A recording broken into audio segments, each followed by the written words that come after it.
Yes, very good morning to all. I request the fourth batch to continue the presentation. Yes, sir. I'll share the PPT. Yes, for yes, team presentation and start your second assignment. Is my screen visible? Yeah.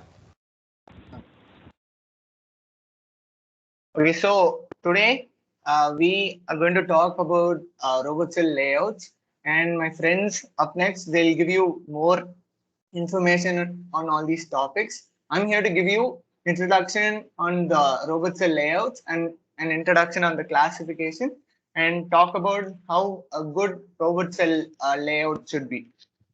Okay, so starting with some definitions, let's talk about what work cell is. Work cell is industrial robot plus the other equipments it works with. The other equipments includes the production machines, the conveyors, and the tools and layout. I'm sure you would have known what a layout is. You would have encountered layout in uh, Microsoft PPT itself. Like the layout is in Microsoft PPT is the arrangement of the text boxes. It's the same here. It is in industrial robotics. The robot cell layouts is the arrangement of the work cell. That is the arrangement of the industrial robot and its related equipments.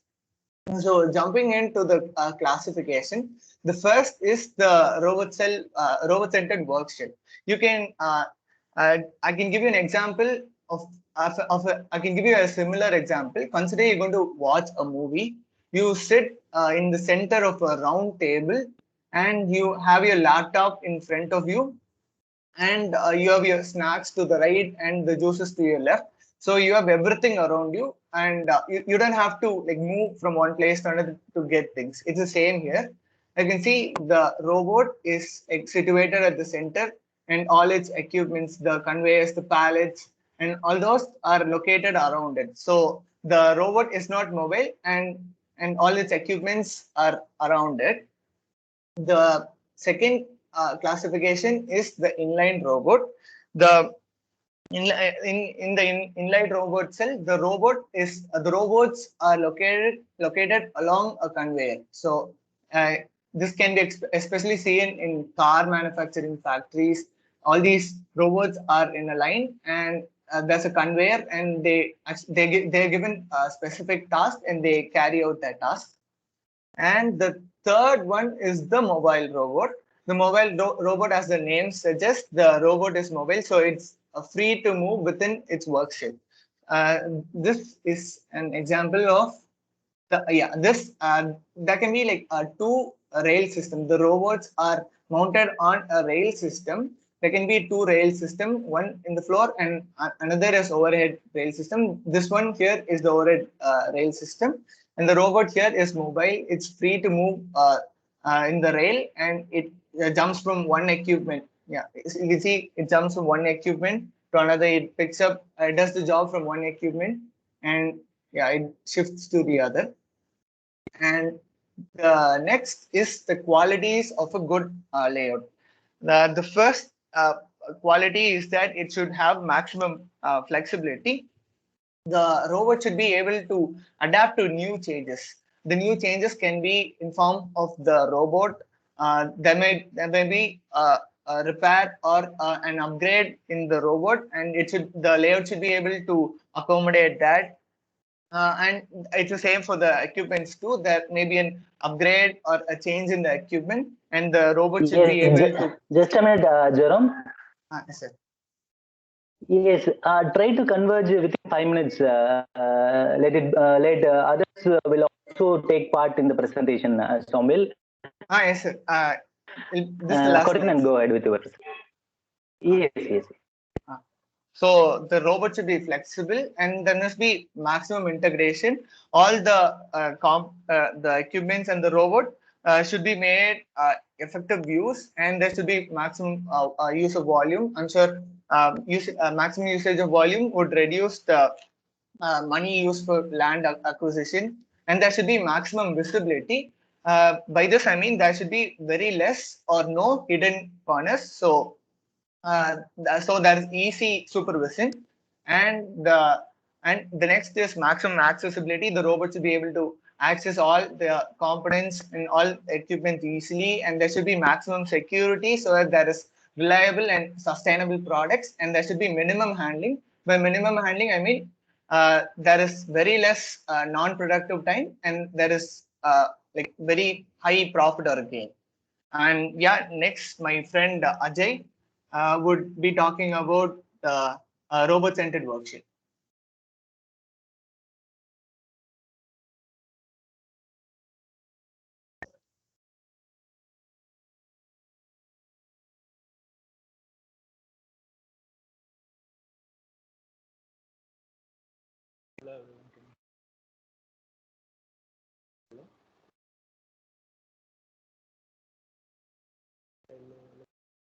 Ajay, you aren't audible. Be a little louder.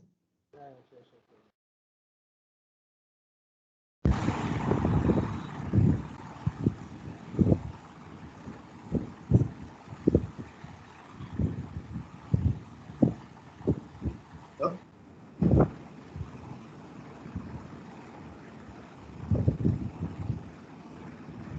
Ajay, are you talking?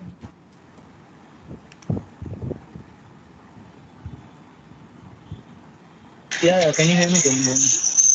Yeah, you're audible.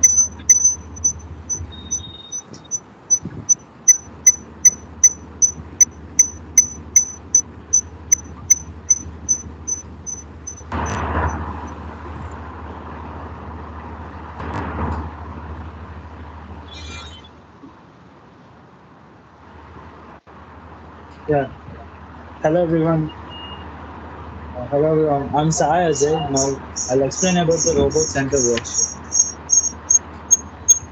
So here is the introduction about robot center workshop. So in this robot center workshop, the robot is located at the approximate center of the cell, and the equipment is arranged in a partial Yes, center. just a minute. Sai Ajay. Yes, sir. Sai Ajay, I think you're using two different team, MS team in the same place. It's going. Yes, sir. Yes, You're using, I sir. think, both mobile phone and laptop. Yes. Go Okay, ahead sir. with one, and you are repeatedly you're doing you're streaming from different days. Yesterday itself, in the past lecture itself, I have requested you to present from one particular end. Okay, Okay, the sir. rest of the batch, I hope you will stream from your end. Okay, sir. And now can you hear me? Hello.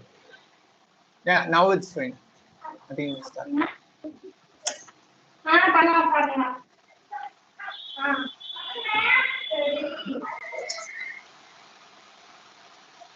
Yeah, hello everyone, I'm Sai Ajay. So I'll explain about the robots in the robots. So here is the introduction about robots and workshop. In this, the robot is located at the approximate center of the cell, and the equipment is arranged in a partial circle around. So, like as we see in the pic, the robot is at the center of the cell, and the equipments are arranged within the reach of the robot. Yeah. The most elementary case is where one robot performs a single operation, either servicing a single production mission or performing a single production operation. And these service operations are like loading and unloading the equipment with the partially finished goods. Next slide. So here are some characteristics about robots in production. First is like high utilization of the robot. And second, like is the most involves the work, the method of the work part delivery. And as we can install one single robot servicing for one or more production machines. Sometimes robots should wait till the process by a machine is complete, like for example CNC machine. And the parts are supplied to the robot in order to perform a pick and place operation. But it involves in like as I said, loading and unloading process, convenience part feeders and delivery checks and follows are the rules of accomplishing the part feeder. So, as we go to the some history of Robo Center also like IoT, so it is the initial installation of the industrial robots in the 1960s. For example, die casting is one of the very first for the robot required the robot to unload the part from the die, and after that each casting cycle and get into the other production mission applications require the robot to both load and unload the robot. For some of these applications, the cycle times of the machine and were relatively long compared to the part handling time of the robot. And then metal machine operation are the examples of the imbalance conditions. This requires the robot to be for the high operation of the cycle, causing low utilization. And to increase the robot utilization, the work cell concept was developed in which one robot served to the several machines. Next slide. So here are some applications for robots and work. So the robot center works in which the robot performs the process is arc welding. In this case, the robot accomplishes the production operation itself, and then rather than servicing a production machine, convenience parts various with the delivery chairs and packets, as we told before. Machining and die casting, plastic molding, and other similar production operations for different part productions are examples for this case. And these devices are used to present the parts to the robot in a known location and the orientation for profit.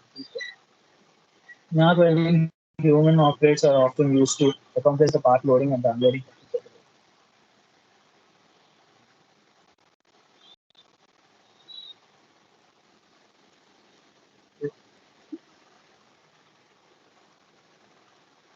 So,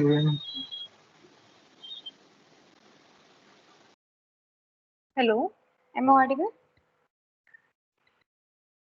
Hello. Yes. Fine.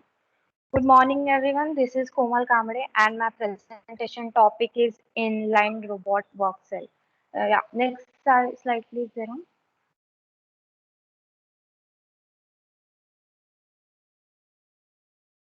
Next slide, Jerome.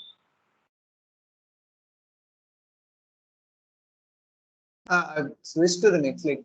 Isn't it visible?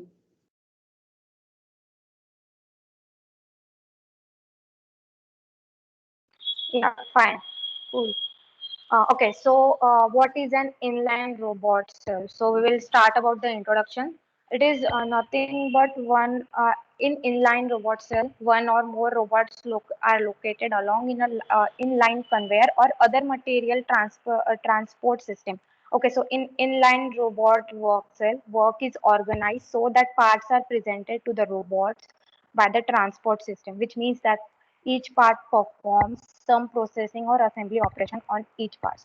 Okay, and in many of the inline cells, layouts involves more than a single robot placed along the moving lanes. As you can see in the figure, we can see a inline robot work cells that it consists of work part conveyor as well as robot one and robot two. And the main application of inline robot cell is basically in automation industry. Typical applications such as welding lines used to spot weld car body frames and utilizes multiple robots. Yeah, next slide. Okay, so what are the types of transport system in an inline robot work cell? There are basically three types: intermittent transfer, continuous transfer, and non-synchronous transfer. Next slide. Yeah, I will go through these types in a very shortly manner, and other members will brief about these types. Okay, so the first one is the intermittent transfer system. In this type, parts are moved in a start-stop motion from one station to another. It is also known as synchronous transfer because all the parts are moved simultaneously to the next part. And the main advantage is that the parts are registered in a fixed location and orientation with respect to the robot, which we can see in the diagram itself in the PPT. Next slide. And the next one is continuous transfer system. Okay, in continuous transfer system, work parts are continuously along the line at constant speed.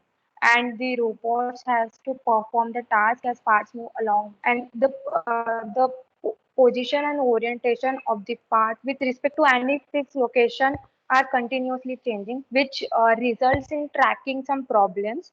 And these problems and even these problems can be solved by moving baseline tracking system, which my members will guide you in the next presentation. Yeah, next slide. The third one is non-synchronous transfer system. This is also known as power and free system, and each work part moves independently of other parts in a stop and go manner, not in a continuously manner. Yep, the design and the orientation of this type of transfer is more complicated than other two because each parts must be provided with its own independently operated moving cart. However, the problems of designing and controlling the robot system used in a power and free method is less complicated than the continuous transfer method. Yep, that's my side. Thank you, guys. Now I will like to call Jyotsna for to proceed the presentation. Thank you. Hello, I'm Jyotsna. As Komal explained about this intermittent transfer system in brief, I'll explain about it in detail. So let us see what is intermittent transfer system. Next slide, please. Yeah. So as we can see from the name, which is intermittent, which is nothing but a discontinuous motion. Here the workpieces are transported in a discontinuous motion. So in this transfer system, the work parts move from one workstation to other, where it starts, stops, and then goes to the next workstation. Again starts and the stops, and this goes on till the product is accomplished. So here all the parts are moved simultaneously, and then they're registered at their next workstation. Because of this reason, this is also called a synchronous transfer system. So let us see why we need this intermittent transfer system. Next slide. So so as we see, like in industries, sometimes the company needs to provide a large variety of products for their order which they have got. So based on their customer requirements, this product can be of different designs and sizes. So in order to satisfy the customers, this can be done with various types of intermittent production system. Actually, there are three types of intermittent production system. They are project production flow, job production flow, and batch production flow. So let's see all these three types in detail. Next slide, please. So as we can see, the first is project production flow. Here, for example, consider a road construction or a shipbuilding. In this case, the company accepts one complex order or a contract. In this, order should be completed within the certain amount of time at an estimated cost, which is predefined. So here only one single production is taking place. So the next is job production flow. Consider an example of a tailoring company. For in this case, the company has to produce school uniform materials for school students. Here, the company accepts the contract from the school with a few units to produce that the specifications should be strictly followed, which are given by the customer. This type of production is called as job production flow. And the last is batch production flow. So here the production schedule is designed according to the specific orders and the production items to the offtake, and the production of item takes place in a large amount.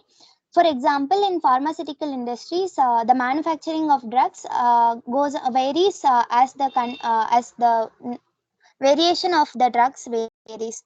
And other examples also include medium and heavy industry machineries, etc. So in this next slide, you can see the next slide, please. Yeah. So in this slide, you can see the graph where the batch production, job production, and flow production varies according to the product variety and the product volume. So here the product variety is when the product variety increases, the volume which is produced is decreased. As we saw in project production, it's only single product, and in job production it is limited to the number of customer, and in the batch product it is considerably a lot amount. So we can conclude it is inversely proportional to the quantity of product which is produced. So let's see how this intermittent transfer works. Next slide, please. So in this robot cell layout, the robot is in a stationary location and constitute one position along the line at which the part is produced. And here these are flexible to handle a variety of products and sizes where the basic nature of activity changes according to the input which is given. For example, a change in the product design.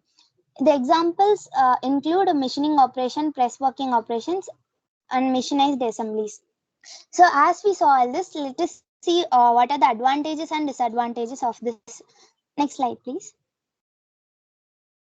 So yeah, the advantages. Here the part can be in a registered location and orientation with respect to the robot during the work cycle. Because of this reason, the motion time of the robot is reduced. And here the wide variety of products are produced. And for this purpose, general purpose machines and equipments are used for being to be able to do this variety of operations. And it involves a function layout, and the production process is flexible, and the capital investment is considerably less here as compared to continuous process. So the disadvantages. Next slide. So yeah, here it is more complex than the continuous production system because every product has to be treated differently under the constraint of limited resources. Here the equipment is used only for a limited amount of time, and the planning and control operations are complicated and becomes a tedious work. And the storage is required at each operation, due to which the per unit cost of the production becomes higher. This kind of production is a small scale production. So these are this is about intermittent transfer system. So I'll pass on. Thank you for listening. I'll pass on to Karan for the next.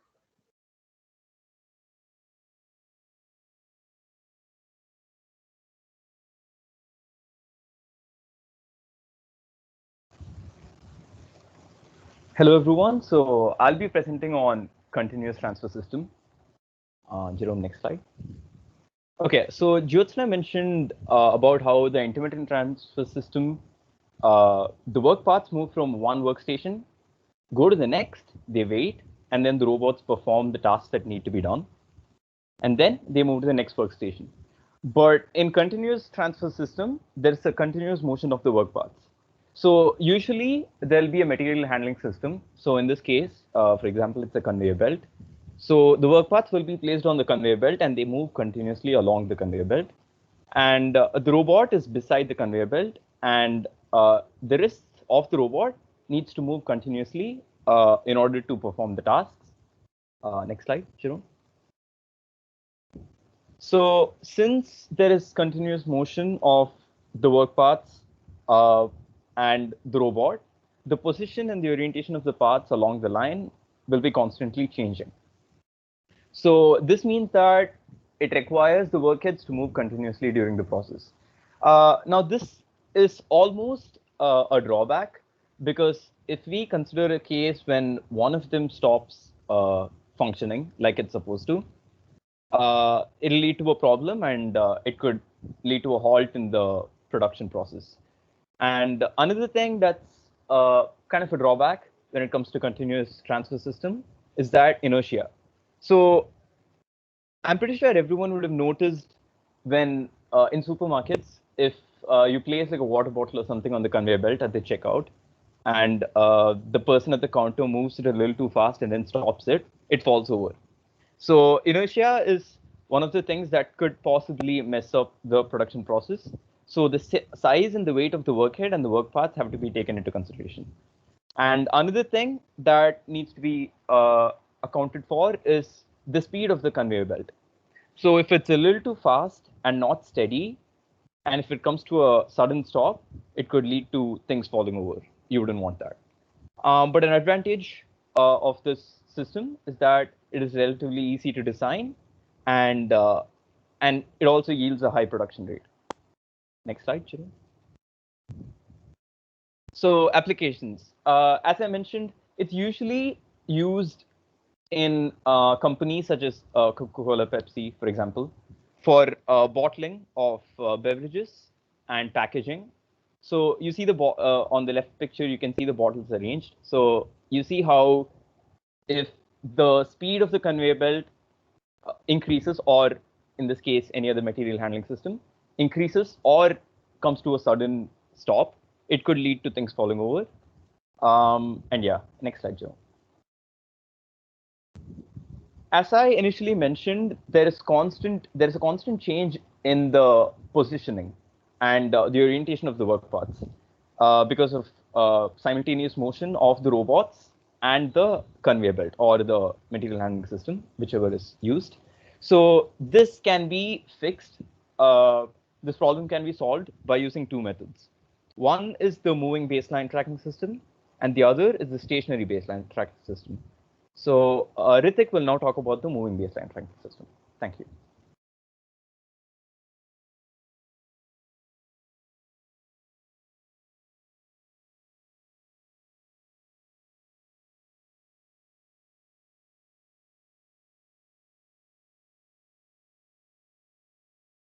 Good morning, sir. I am Ritik Kumar, and I'm going to talk about moving baseline tracking system. Next slide, please. The moving baseline tracking system, it involves the use of some sort of transport system to move the robot along the path parallel to the line of the work part while the operation is performed. In this way, the relative position between the robot and the work path remains constant. There is a problem with this arrangement, that is, it requires an additional degree of freedom to move the robot along the conveyor. Next slide, please. This solution involves considerable capital expenses to construct the system to maintain accurate registration between the robot and the part. This additional degree of freedom is usually accomplished by mounting the robot on a cart which can be moved along a track or parallel to the conveyor. One of the operational problems that must be taken into account in the design of a production line with several robots is the potential interference and collision problem between the robots and the adjacent stations along the line. Next slide, please. The easiest way to solve this problem is to provide sufficient space between the robots to avoid the possibility of interference. However, this requires more floor space. There is an alternative way to avoid this problem is to provide a work cell with enough intelligence so that it knows where each robot is at any moment and can control collisions between the robots. Next slide, please.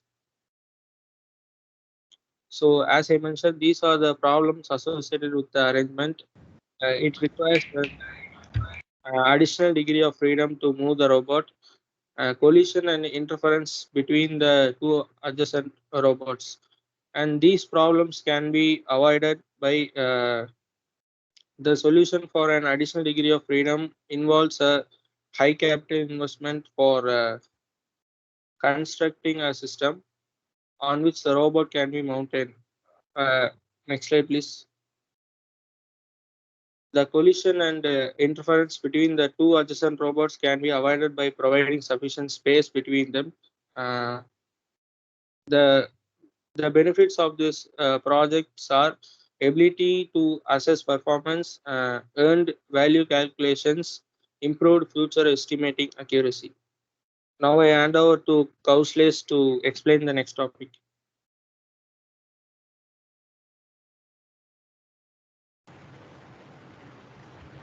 Good morning, sir. This is Kaushlesh, and I'll be presenting about the stationary baseline tracking system. Next slide, Jonah.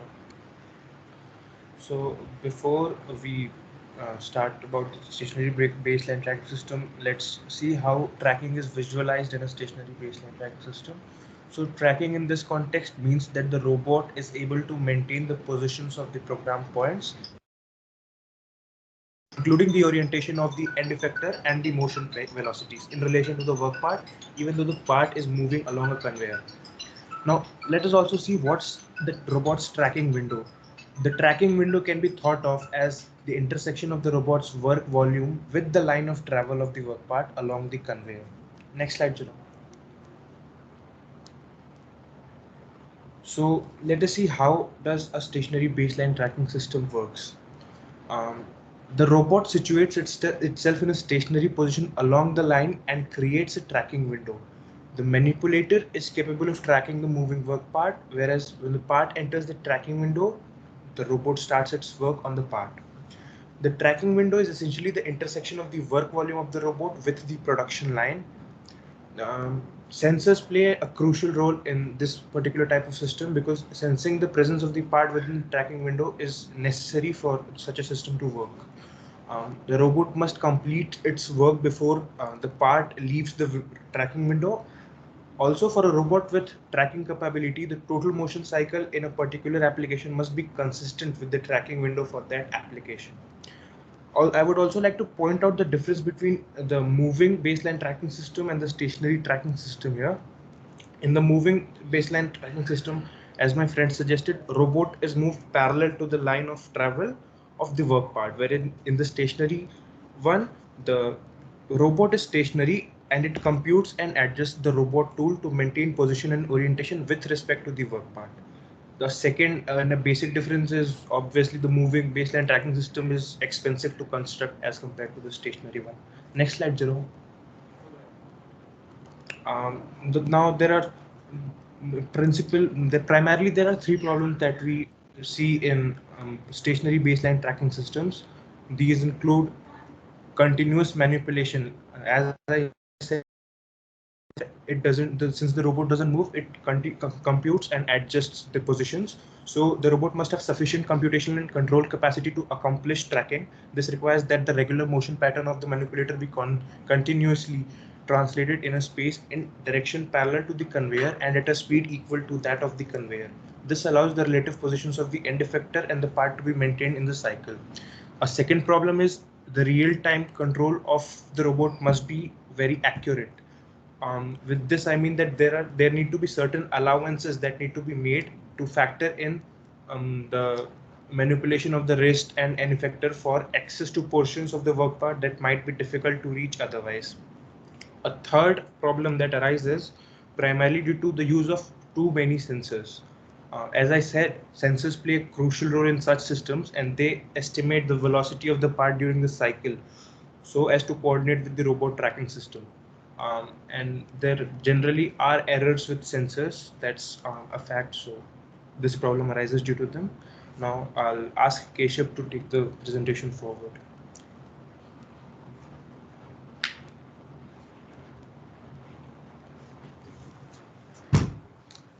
I'm Keshav, and my topic is about non-synchronous transfer. Basically, non-synchronous transfer it's an non-synchronous transfer. It's a mode of transmission in inline robot works. Now, I'll give a small introduction about inline robot works. Yeah, next please. Yeah, as Anirudh said earlier, the robot is located along a moving conveyor linearly or other handling system and performs a task on the product as it travels fast on the conveyor. Means the robot are placed linearly across the workflow. Many of the inline layouts involve more than a single robot placing along the moving. So there are basically three types of transfer systems: intermittent, continuous transfer, and non-synchronous transfer. Here my topic is non-synchronous transfer. So I want to brief about it. Yeah, next. Before moving into non-synchronous transfer, I want to clear you all about what is non-synchronous or asynchronous. Asynchronous communication basically means like it happens when information can be exchanged independent of time. That means the current process that's ongoing doesn't depend on the previous process needs to be finished. It is independent of the result of the previous process. It doesn't require the recipient's immediate attention, allowing them to respond at the message at their convenience. Examples of asynchronous communication are emails, online forums, and collaborative documents. Yeah, next. Jerome, next. Now coming to non-synchronous transfer, this is the third type of transfer system in the inline robot cell. It's called as non-synchronous transfer. It is also referred by the name of power and free system. In this materials handling system, each part moves independently along the conveyor in stop and go fashion. Means like each part that needs to be carried through the workflow has a separate card. When a particular workstation has completed processing of a part, that part proceeds to move towards the next workstation in the line. Hence, at any given moment, some work parts that need to be processed will be located along the workstation. So there will be no stopping for the workflow. Yeah. Next. The design and operation of this type of transfer system is more complicated than the other two because as we all know that asynchronous programming is tougher than synchronous programming because you need to handle multiple cases where these robots don't get collided, or since you need to handle each and every card independently, there may be some complications arising. It must be provided with its own independently operated moving card. However, the problem of designing and controlling the robot system used in conjunction with the power and free method is less complicated than for the continuous transfer method. This is one of advantage over the continuous transfer method, as someone speak before. For the irregular timing of arrivals on the non-synchronous transfer system, sensors must be provided to indicate to the robot when to begin its work. It's basically the error handling to begin its work cycle. Yeah, next. So the main problem that we face in non-synchronous transfer is the registration of the robot. The more complex problems of the registration between the robot and the part that must be solved in the continuously moving conveyor system are not encountered either on the intermittent transfer or the non-synchronous transfer. Yeah, next I call upon Kamlesh to speak about mobile cell layout.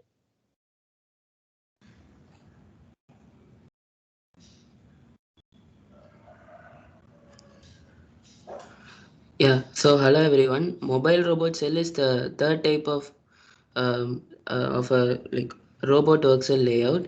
So this is basically a robot capable of moving to various pieces of equipment within the cell. As you can see in the image, this robot is moving to various pieces of equipment because it has a mobile base. So this is the main feature in a mobile robot cell.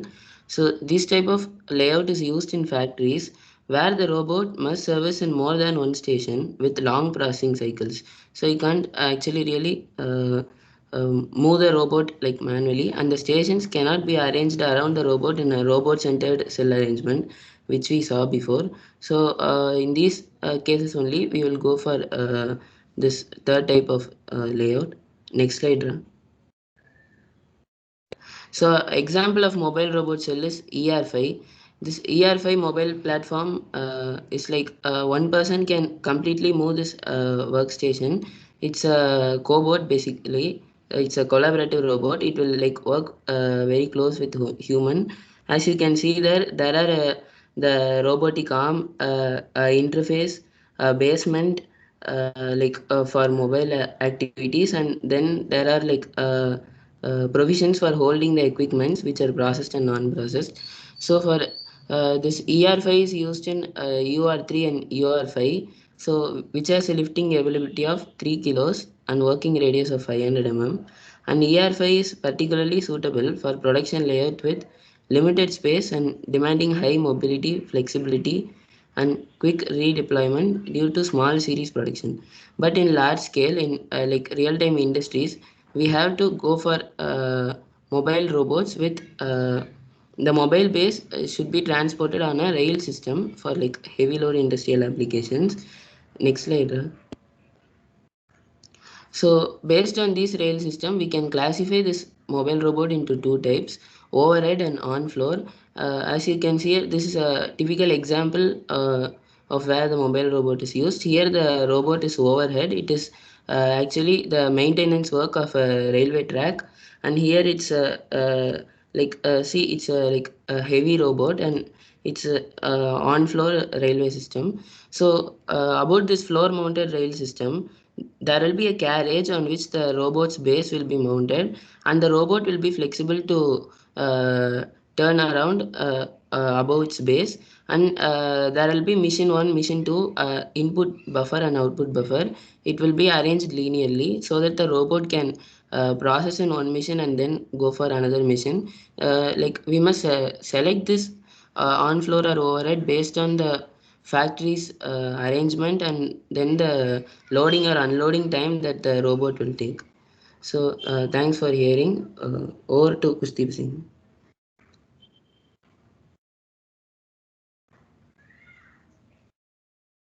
Good morning, everybody.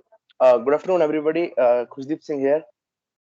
First of all, we'll see the brief introduction about the mobile work cell. Already, our friend Kamlesh told that it is an arrangement like in which the robots are provided with the means of transport, such as a mobile base within the work cell to perform various tasks at different locations. So here we are seeing about the overhead rail system.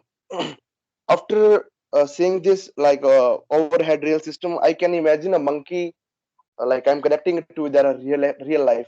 It's really big. It's not like of the size of a monkey, but you can imagine like a monkey is hanging inverted on a branch of a tree, and it's like transferring the fruits or transferring the materials with his members and from one tree to another tree.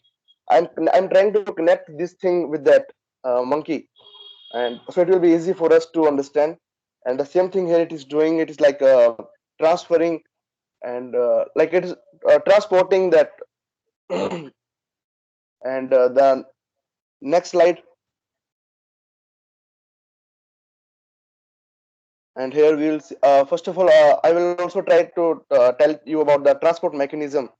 Like in that overhead, the transport mechanism is floor that overhead mechanism of that overhead is like we are having the tracks not on the floor. It's against the like roof, and from where it is also getting a very less space. For example, gantry robots, like they have very increased in popularity since they have overcome many of the limitations or like of the other types. Like gantry robot system, the robot manipulator that is mounted overhead onto a linear rail. Like we can imagine, like they are not only for a single, they are can be used for a Cartesian plane like XYZ axis, and may also they have a theta axis to support the end of arm tooling. And the basic difference between these both is the floor space. You can see in that first picture, you will get a clear cut picture in this overhead rail system and the floor track system. In overhead you can see like how they are planted, and in floor track system you can also imagine that they are taking a huge space. They are this is a disadvantage we can say. And so that's why here overhead rail system is using. And the next picture also, like it's the working how they are used for making the railway tracks or in the food factories or in the industries. Next slide, Jerome. Okay, so in the next slide, design of mobile robot cell. First, when I got this topic, at that time I'm thinking that how the scientists or the engineers got this idea to make such kind of things like a mobile robot, like overhead. Like all the ideas are coming from the real life only. That's why I have told you a small example of monkeys. They are hanging invertedly on the branches of the tree, or some other animals are also there. I think that maybe the engineers have got this idea from there, or like they are very not a time consuming. And if they are working on a single machine for a longer period, then like mobile work cell will be the perfect choice for this. Like during this process, the robot will be mostly employed in that task that being in idle time.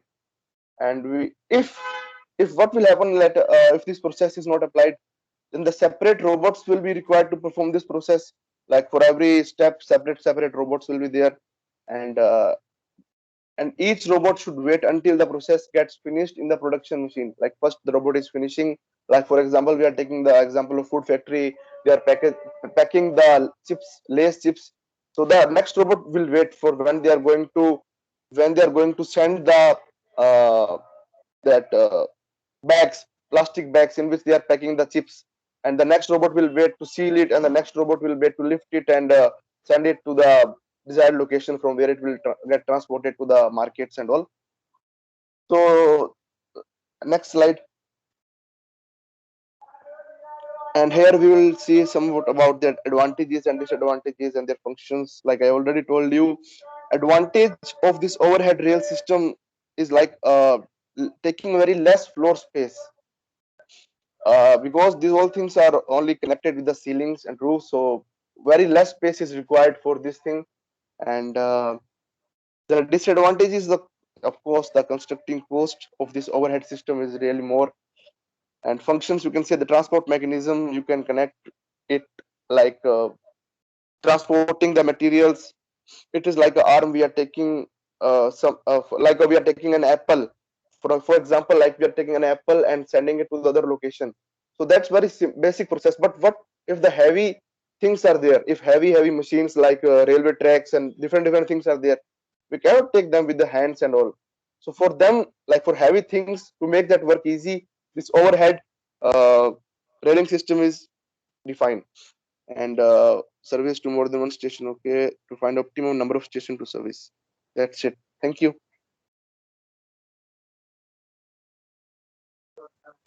Yes, very good. It was a nice presentation from the fourth batch. Hope KD Singh, you're fine. Yes, sir. Like I have given my reports, I will get fine, sir. Fine, better than before. Yes. Get well soon. Hope many of you from North India, in particular from Maharashtra, whether it might be a UP or whatever it may be, a state from North, you be cautious, or irrespective of North or it might be a South. We have to be very cautious during this pandemic, during this second wave. When it was compared with the first wave, in order to make it double, it took 3 months considering the first wave. But now within the 10 days, 1 lakh people now elevated to 2 lakh within 10 days. Therefore, the scenario is entirely different. Therefore, we have to be very cautious. So I request all of you take a very cautious while moving around outside, and be aware and take care. And the fourth batch did well. And we request the past batches from either the third batch or second batch. I think second batch is completed. First batch one has to complete. From third batch, anyone wants to continue the fourth batch? Fourth Yes, sir. batch, Before are anyone? ready, sir. Third batch we are ready. Third batch. Yes, sir. Yes, 4 of us. yes, Ajay. Go ahead. 31 to 41. Yes, sir. 31 to 41. That was fourth batch.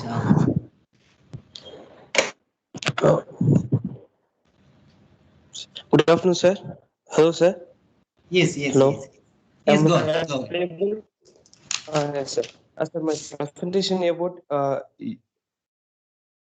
user interface and their equipments, first we see user interface is nothing about the space where interaction between humans and machine occur, and the interactions to allow the effective operation and control of machine from human. The machine simultaneously feedback information so that each operator designs making process. And we see about the expert system, and it contains a language process. Gautam. A language process for friendly problem in communication between the manager, user, and the computer. And this carry out in natural language and in some cases, and use the conclusion presented to him. A significant feature of some expert system is that can justify a conclusion reached as well as explain why certain options were discarded. Gautam? Yeah. It explains how the expert system has arrived at a particular recommendation. The following forms are the between natural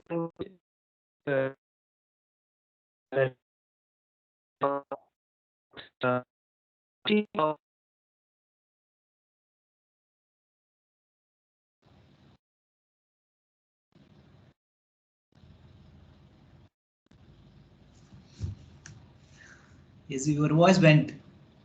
Hari. Hello. Hello, sir. Yes, yes. Go ahead, Hari.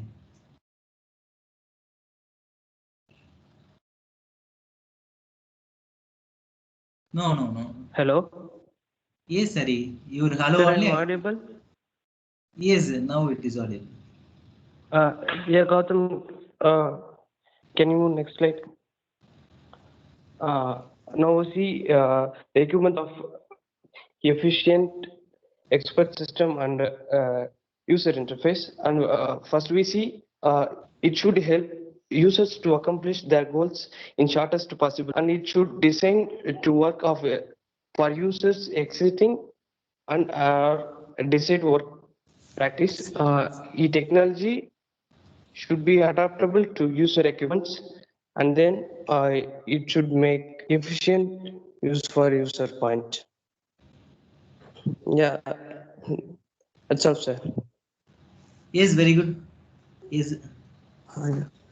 We request any other one people from the fourth batch. Yeah, sir. I'll be presenting, sir. My name is Grishwar, and I'm going to present about the major pros and cons of expert system and why do we want to utilize expert systems. So, yeah, before moving on with that, I'd like to recap on the expert systems. So, what exactly are expert systems? Expert systems are the usage of artificial intelligence in a particular domain to solve a specific problems. So, coming to why should we utilize expert systems? They are mainly designed to solve complex problems by reasoning through bodies of knowledge represented mainly as if-then rules rather than through conventional procedural code. Yeah, so let me take up an example of identifying a water bottle. Let's say we are developing a model to identify water bottles and we are using procedural code. And initially we have cylindrical bottles of certain height. So I might code it in such a way that if I have a cylinder and with a certain height, it is a bottle, water bottle. But if we introduce a bottle of different shapes and sizes, then I have to again edit my program to add the features of other shapes and sizes to make it predict properly. But in the case of expert systems, we just need to edit the knowledge base by just attaching the image to the data set in which the model is being trained. So yeah, expert systems are most common in complex problem domain and considered as widely used alternatives in searching for solutions that require the existence of specific human expertise. So Gautam, can you move to the second slide? Yeah. So yeah, a question. What do you think are the other differences between an expert systems and a normal problem solving systems? So the difference between an expert system with a normal problem solving system is that the latter is a system where both programs and data structures encode, while for an expert system, only the data structures hard coded and no problem specific information encodes in the program structure. Instead, the knowledge of human expertise capture and codify in a process known as the knowledge engineering, which we'll be doing in the knowledge base. So hence, whenever a particular problem requires the assistance of human expertise to provide a solution, the human expertise which has been codified will use and process to provide a rational and logical solution.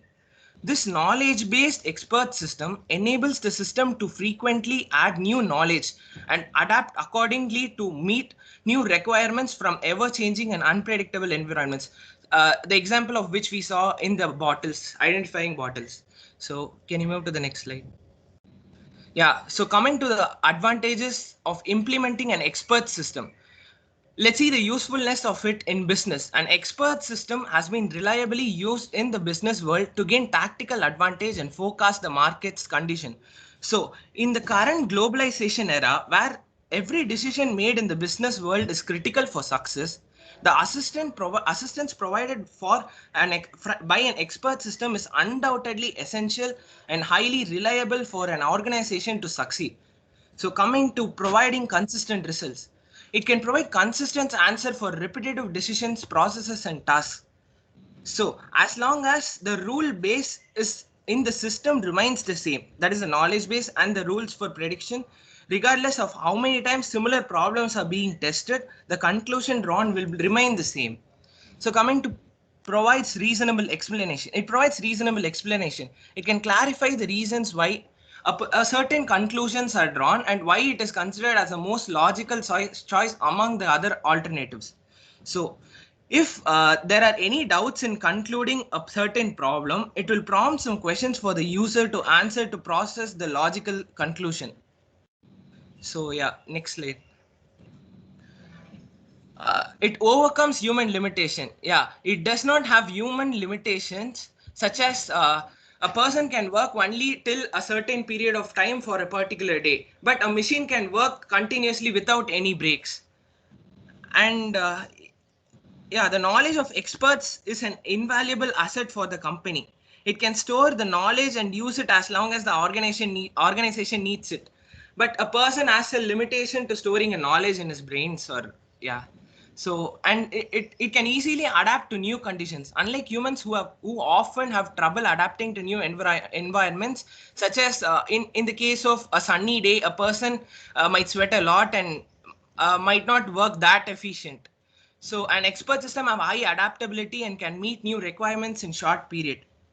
So it can also capture new knowledge from an expert and use it as inference rules to solve new problems. Yeah, coming to the disadvantage. Okay, can you move backward once? Yeah, so one thing we have to understand about an AI model. So humans should not request an AI to be accountable for not predicting properly. That is because an AI model predicts properly only based on the knowledge base which an expert has designed. So it depends completely on the expert who has designed the knowledge base to determine the output of an AI model. Yeah, next slide. So coming to the disadvantages of implementing expert systems. So although the expert system does not provide many significant advantages, it does have its provide many significant advantages. It does have its drawbacks as well. So it's lack of common sense. We can't expect machines to have common sense. So it lacks common sense needed in some decision making, since all the decisions made based on inference rules set in the systems. So and also it cannot make creative and innovative responses as human experts would usually do in certain circumstances. So next point is high implementation and maintenance costs. The implementation of an expert system in business will be a financial burden for smaller organization, since it has high development costs as well as the subsequent recurring costs to upgrade the system to adapt to new environment. So yeah, it involves a lot of cost in adapting to new environments. Can you move to the next slide? Another point is difficulty in creating inference rules. So these inference rules are also created by the experts. So domain experts will not be able to always explain their logic and reasoning needed for a knowledge engineering process. Hence, the task of codifying out knowledge is highly complex and may require high skills. Coming to may provide wrong solution. Yeah, and we can't expect an AI model to predict properly all the times. It has certain limitations towards predicting properly. Let's take an example of identifying whether a fruit is ripe or not. So in that case, it is too difficult for an AI model to understand whether it's ripe or unripe, in spite of feeding it with a lot of data set, because of the varying lighting conditions in the environment and also different variations of color while converting from unripe to ripe. So it itself is a problem statement and a research statement. So yeah, and coming to the incapability of producing accurate output for accurate knowledge base. Yeah, so we can't expect our AI model to predict properly when we have a wrong data set. That is, let's take the example of this image. In the left side, it is an apple, but in our data set, it is mentioned as orange. And and for an orange it is mentioned as an apple. So our AI model will obviously predict oppositely, and yeah, that's what. So yeah, Gautam will continue with the applications of expert systems. Yes, yes, very good. But whether we can continue with the presentations, dear representatives.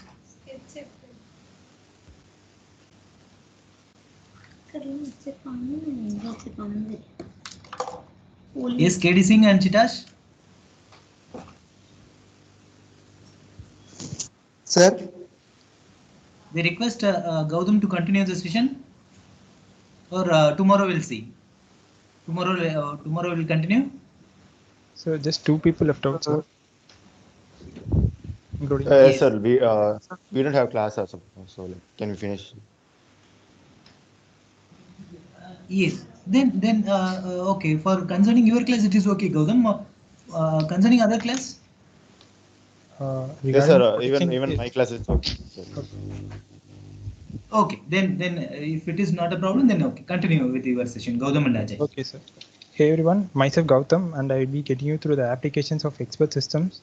So expert system find applications in many domains, and I will be sharing some of these, starting with design and manufacturing domain. So under this domain, it is used for designing and manufacturing of physical devices such as camera lenses and automobiles. So under knowledge domain, these expert systems are used for publishing relevant knowledge to the users. So the 2 popular expert systems used for this is an advisor and a tax advisor. So under finance domain, it is used to detect any types of possible frauds, suspicious activities, and advise bankers that if they should provide loans for business or not. And a very good example could be a mortgage expert system. So under diagnosis domain, the expert system is used for medical diagnosis, and it is one of the first area to be used. And mycin is one of the good example that used to detect, identify bacteria causing severe infections, and recommend antibiotics accordingly. So under planning and scheduling domain, so expert systems can be used for planning and scheduling some particular tasks for achieving goal of the task. And a very good example could be autonomous underwater vehicle.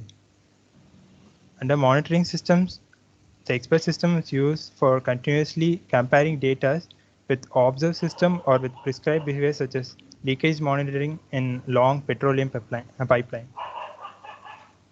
So that's it from my side, and I would like to hand over to Ajay for the next presentation. Yes, hello, am I audible? Hello? Yes, audible, Ajay. Go ahead. Yeah, roll number 42. I'm going to continue the presentation on development of expert system. Basically, the development of expert system, it's like an iterative process. To explain it simply, I have done it into 5 stages. Stage 1 is finding out the problem, like as it said, problem identification.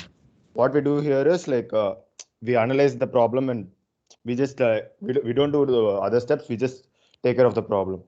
The domain expert and knowledge engineer, they understand and analyze, and they present it in a way that we can understand and proceed further. And also resources required is identified and set ready. Can you go to the next slide? And in this stage, we decide about the mode of development, like programming language. Programming language is one of the most important thing in development of expert system. That we decide which programming languages to be used, and also the tools that are needed are analyzed and set ready. Can you go to the next slide? And this is the most of the time I will spend in this development of expert system is creating a prototype and testing them. Prototype is basically a sample or model used in testing. It's just used for testing, and we wouldn't handle the prototype to the final interface. We'll create it again. Concepts that are needed to solve the problem is analyzed. Knowledge acquisition is done. Yeah, everything is done, and we used it on the prototype. So prototype is basically like a model which, if it was the solution, what could the problems we'll all test in the prototype. Yeah, the final stage is planning. The 4th stage is planning a full-scale system. In this, like we do heavy planning, multiple experts is done. So everything is done after the prototype. Implementation scheme is also like presented over here. And finally, the final implementation is handed over to the user. So basically, the development system is in 5 stages. If you do each step, if you do correctly, it would have been done. So yeah, thank you for listening to our presentation. This is the end of our presentation.